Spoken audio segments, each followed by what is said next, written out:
Weather, live local coverage. This is News 10 at 5.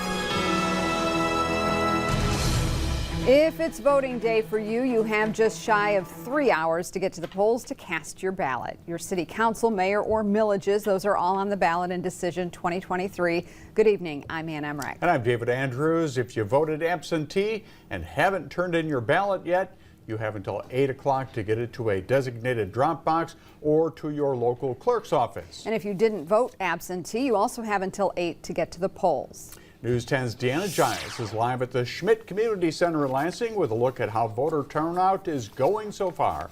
Hey, Deanna.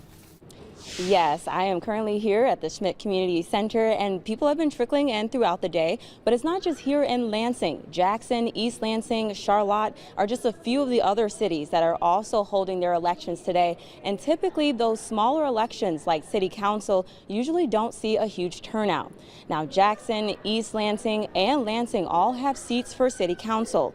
Throughout the day, precincts in Lansing have seen anywhere between 15 and 65 voters. I heard earlier that the precinct I'm at currently is now up to 40 voters. Many of the votes were sent in via absentee ballots, which City Clerk Chris Swope says is normal. I also, with the low turnout, I spoke with voters who say every vote counts for local elections.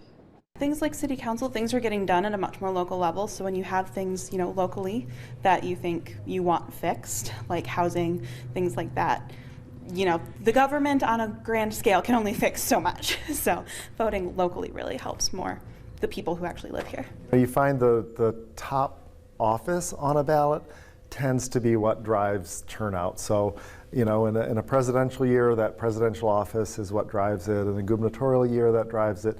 And in a mayoral year, that drives a lot of the turnout.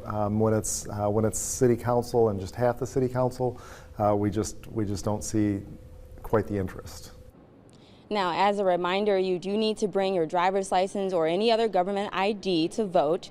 And the Capital Area Transportation Authority in Lansing, as well as the Jackson Area Transportation Authority, will be offering free rides to the polls. Now, I'm live in Lansing. Deanna Giles, News 10.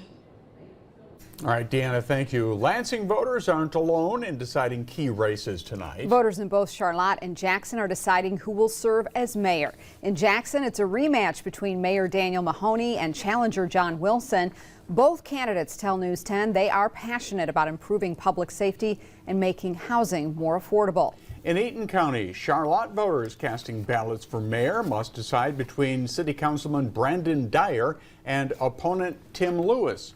Now, Mr. Lewis served as Charlotte's mayor from 2015 to 2019. Again, polls close at 8 o'clock tonight. Stay with News 10 for continuing coverage of Decision 2023, both on air and online at WILX.com. A live look over the courthouse in downtown Mason on this Tuesday.